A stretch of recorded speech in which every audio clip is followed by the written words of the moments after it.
Cruze, tchau, não, mentira. Gente, eu gosto de atazanar a vida da minha editora, a Cássia. Vai aparecer aqui fotinha dela, linda, maravilhosa, performance. E é isso, vamos começar o vídeo. Oi, gente! Hoje eu tô aqui pra falar com vocês sobre processos criativos para a cena. E por que eu especifico para a cena? Porque eu posso passar por um processo criativo para absolutamente qualquer coisa que eu queira na minha vidinha. Nicolas, tô a fim de só mudar a minha rotina e construir algo novo, criar algo novo. Posso passar por um processo criativo para fazer isso. Nicolas, quero compor uma música. Posso passar por um processo criativo para isso, que vai me levar a um estado onde eu vou compor muitas músicas ou muitos pedaços de músicas que vão virar uma grande coletânea. Então, eu gosto de fazer esse recorte. Nós vamos falar sobre processos criativos para a cena com Nicolas Campos. E é isso. Bom, o processo criativo, gente, ele é parte inerente de toda e qualquer montagem de cena. Seja ela para o cinema, seja ela para o teatro. Da mais simples à mais complexa. Às vezes o diretor da peça, do curta-metragem, do filme, vai chegar para você e vai falar: seu processo é decora isso aqui e fala isso aqui do jeito que você quiser. Às vezes um diretor vai vir com todo um processo laboratorial para que você pesquise mais a fundo sobre o seu personagem. Às vezes ele pode vir com um trabalho corporal para que, através da pesquisa de corporeidades, você vá construindo o corpo do seu personagem para então acrescentar as outras camadas que vão preparar esse personagem para entrar em cena, tá? Há uma pluralidade de caminhos, de possibilidades de trabalho para se desenvolver um processo criativo.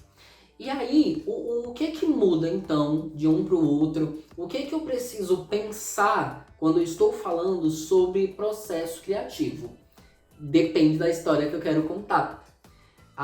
O Luciano Quizzar dirigiu Sobre Silêncios, que é um espetáculo da Trupe por um Fio, dirigiu ao lado do Christian Paz, mas muitos dos processos criativos quem trouxe foi o Luciano. E era um espetáculo que falava sobre violência. Então, o que ele fez? Ele pediu para que os atores e intérpretes falassem para ele o aparelho que mais gostava no circo e por quê. Ao mesmo tempo em que ele também pediu para que a gente falasse os aparelhos que a gente menos gostava e por quê. E aí, o bonito, o bendito, colocou a gente exatamente no que a gente não gostava. Para quê? Para aumentar essa sensação de desconforto. Para aumentar essa sensação do não conheço esse lugar, não entendo esse lugar ou não me sinto bem aqui. Então todo mundo que trabalhou no Sobre Silêncios partiu desse lugar de pesquisa, o lugar que não é o lugar confortável de se estar. E os processos criativos, eles podem ir partir dos mais diferentes estímulos possíveis. A Fabiana Marrone, que é professora da Universidade de Brasília, e ela também é coreógrafa, atriz, incrível, vão conhecer, vale a pena.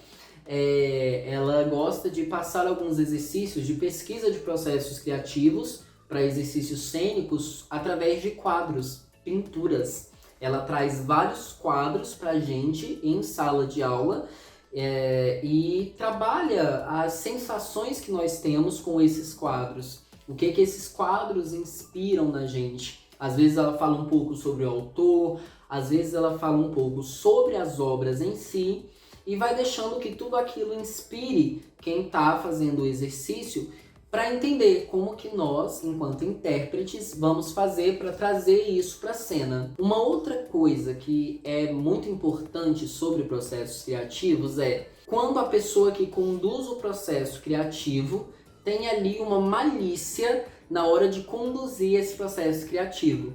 Então essa pessoa, ela já sabe onde ela quer chegar, ela já sabe o que ela tem que fazer e ela não está fechada para o que aparecer enquanto linguagem. é uma forma muito interessante de trazer as ideias que eu quero, receber as ideias que surgem e construir toda uma cena, todo um espetáculo com isso. São formas muito importantes de se estabelecer em cena e estabelecer a criação que você está se propondo a fazer. Tem um diretor agora, eu não vou lembrar o nome dele, vai aparecer aqui depois em algum momento. Ele conduziu uma cena de um espetáculo dele através do seguinte processo criativo. Ele trazia histórias de reis e rainhas. E aí ele explicava como que eram esses reis, o que esses reis faziam, quais eram as características desses reis, quais as informações sobre essas rainhas, tudo mais. E ele fazia tudo isso, ele falava sobre reis e rainhas na hora de fazer o processo criativo.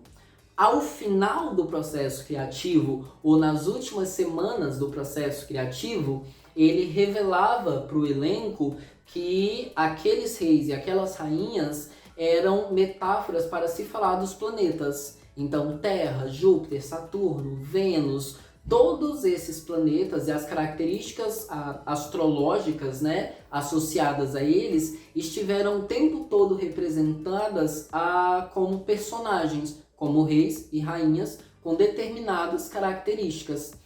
E é isso. Então, às vezes, a pessoa que está conduzindo um processo criativo, ela não vai chegar e vai dizer, eu quero isso. Ela vai chegar e vai propor muita coisa.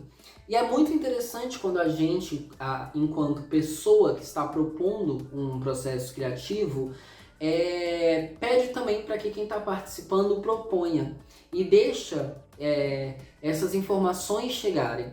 Porque a gente já sabe o que a gente quer. Preparadores de elenco, direção, possíveis diretores de cena, caso seja uma produção maior e que tenha como ter essa divisão de diretores. São pessoas que já sabem o que querem da história.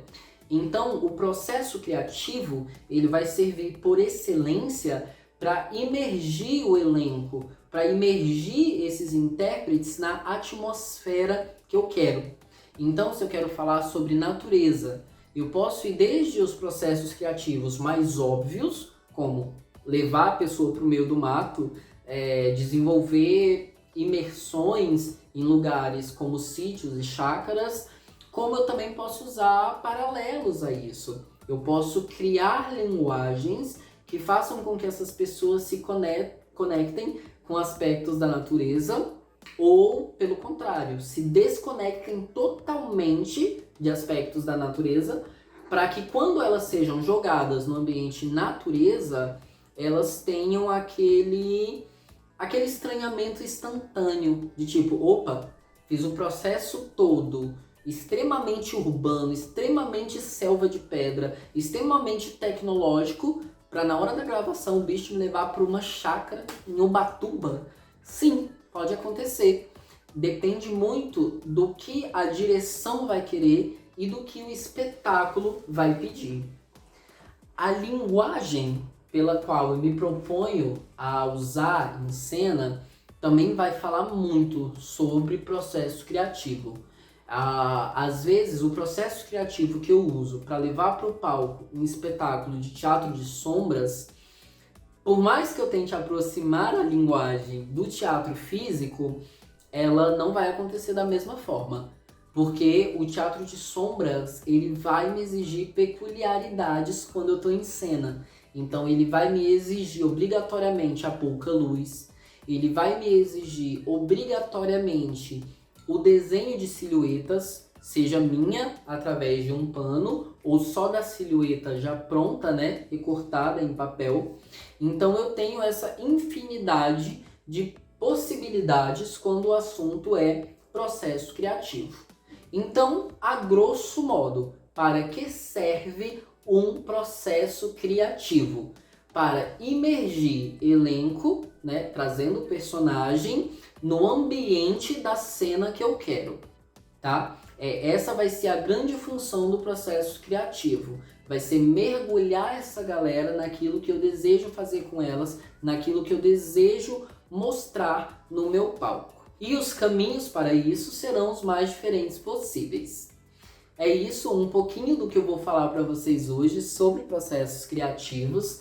Nós teremos vídeos um pouco mais longos sobre processos criativos, só que eu quero trazer já enquanto entrevistas. Eu não quero trazer só eu falando. Não, eu quero que a gente tenha a oportunidade de já trazer essa conversa, conversando com preparadores de elenco, com diretores, para que a gente consiga enriquecer mais essa troca, sabe? Não ficar só nas minhas experiências, no que eu conheço ou no que eu li. E é isso, um beijo enorme para vocês, a gente se vê no próximo vídeo.